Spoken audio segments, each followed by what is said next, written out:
The Blue Jays have put themselves in a position to buy at the trade deadline, but what is on their shopping list? Hey everyone, welcome into Long Ball. Rob Wong, joined alongside by Toronto Sun Blue Jays writer Rob Longley.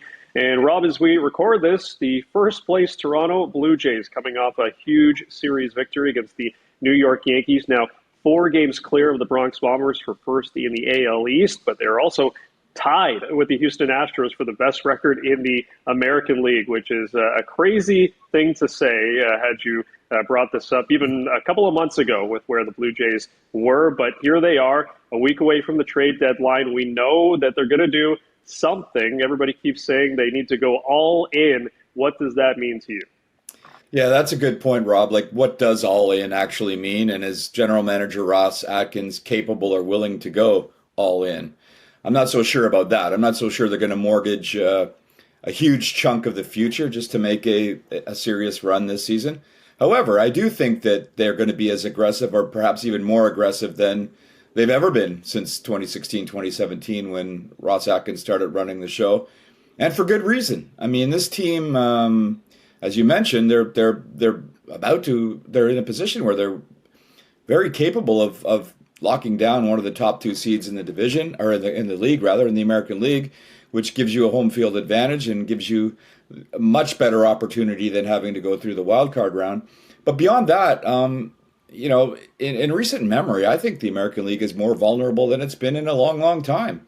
And with the Blue Jays right in the mix of it all, why wouldn't you push as many chips to the center of the table as you can to enhance the possibility of taking advantage of that situation that's right there in front of you.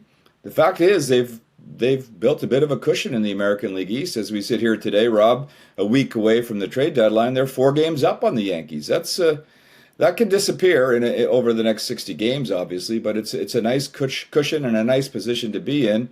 And as we've talked about in the past, I think they're aiming higher than that. And come the trade deadline, why not take advantage of the situation that they're in and be super aggressive to bolster what is already a team that's performing very, very well. Yeah, and as you said, Ross Atkins, Mark Shapiro, they've been at this for about a decade now, and they've never been in this type of position. So they've been working towards this. This might be the year to, finally take that true big shot that I think fans have been waiting for. So it's interesting. You look at this team; they're 60-42.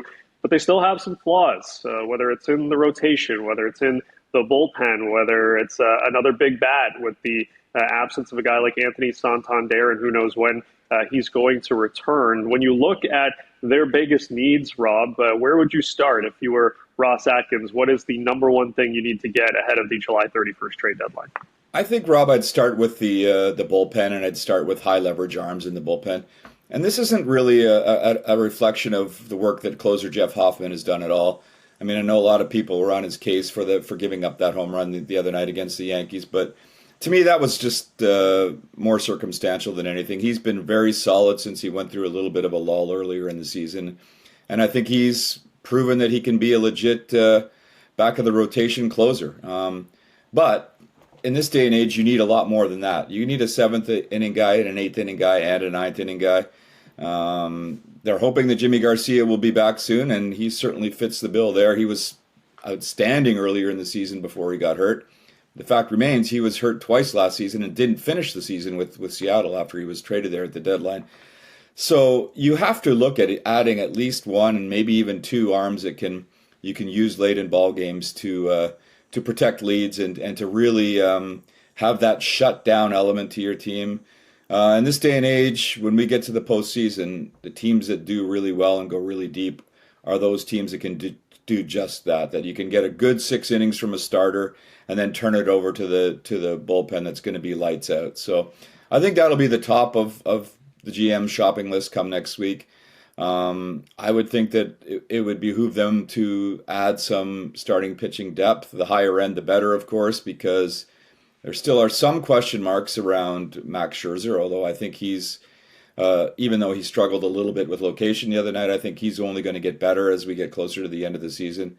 And I certainly liked what Kevin Gausman showed in his last start, because as you and I have discussed in the past, Rob, I'm not so sure we have a game 1 guy come playoffs in this rotation, and Gausman could emerge to be that. But you do need as much starting depth as you can. It'll be interesting to see how Ross Atkins approaches that, because also on the radar, as we know, probably within the next couple of weeks, is the return of Alec Manoah. He won't go right into the rotation.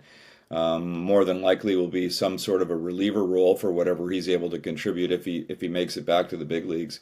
But he's sort of a wild card in all of this. But an arm that can give you some depth on the rotation would be wise. And then sure, look for an impact bat. I mean, as much as the Jays' offense hasn't been an issue, they're getting these contributions from all these unheralded guys, it seems, and we're still waiting for Vlad Guerrero Jr. to be the best version of himself. You can't have too many impact bats, and if you could supplement somehow, even if it's a rental player, that could be a huge move forward for the team as well.